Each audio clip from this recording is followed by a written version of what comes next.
நம்ம நிர்மூலமாகாமல் இருப்பது. யோசித்து பாருங்களேன், நமக்கு தீமை செய்யக்கூடிய எத்தனையோ விதமான ஆபத்துகள் சூழ்ந்திருக்கிறது. இயற்கையினால் வரக்கூடிய ஆபத்து இருக்குது, கண்ணுக்கு தெரியாதபடி வருகிற பிசாசினால் உண்டாகிற ஆபத்து இருக்கிறது, பொல்லாத மனிதர்களால் உண்டாகிற ஆபத்து இருக்கிறது, நம்மை அழிக்கும்படி யோசிக்கிற சிந்திக்கிற அதை செயல்படுகிற ஆட்கள் எல்லாம் நம்ம சுற்றில இருக்கிறாங்க. இவ்வளவுக்கு மத்தியில நம்ம அழியாம பாதுகாப்பா இருக்கல. எப்படி நினைக்கிறீங்க? தேவனுடைய கிருபை. நாம் நிர்மூலமாகாமல் இன்னைக்கு நிலைத்திருக்க காரணம் தேவனுடைய கிருபை.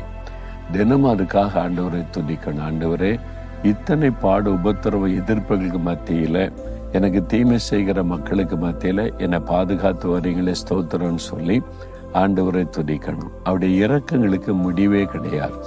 அவர் நம்ம மீது இரக்கமுள்ள நல்ல தகப்பன். அதுக்கு முடிவே இவ்வளவுதான், நான் இறங்குவேன், இதுக்கு மேல முடியாது அப்படிலாம் சொல்ல மாட்டார். முடிவே இல்லாம இரக்கம் செய்து கொண்டே இருப்பார். நீங்க யோசித்து பாருங்களேன், நம்ம செய்யற பாவத்துக்கு தண்டனை கொடுத்திருந்தா யாராவது நிலை நிற்க முடியும்னு நினைக்கிறீங்க? அழிஞ்சே போயிருப்போம். அப்போ நம்ம பாவத்து செய்தோம், அழியாமல் இருக்க என்ன காரணம்? அவருடைய இரக்கம். அதை உணர்த்தி மனம் திரும்ப வச்சு சரிப்படுத்தி நம்ம நடத்துகிறார். நீ தப்பு பண்ற மகனே, தப்பு பண்ற மகளே, நீ உணர்த்தி அப்படி மிகுந்த இரக்கத்தின்படி நம்ம நடத்துகிறார். அந்த இரக்கம் தான் ரொம்ப முக்கியம். அவருடைய இரக்கம் நமக்கு கிடைக்கணும். அப்ப அந்த இரக்கம் கிடைக்கணுமானா தாழ்த்தணும். தாழ்த்த அவர் நம்ம மீது இரக்கம் காட்டி கொண்டே இருப்பார். பெருமைக்கு இடம் கொடுத்துறாருங்க.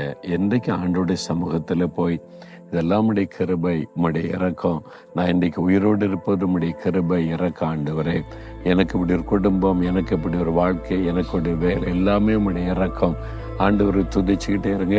அதுக்கு முடிவே இல்லாம ஆண்டவர் தொடர்ந்து இரக்கம் காண்பித்து கொண்டே இருப்பார்.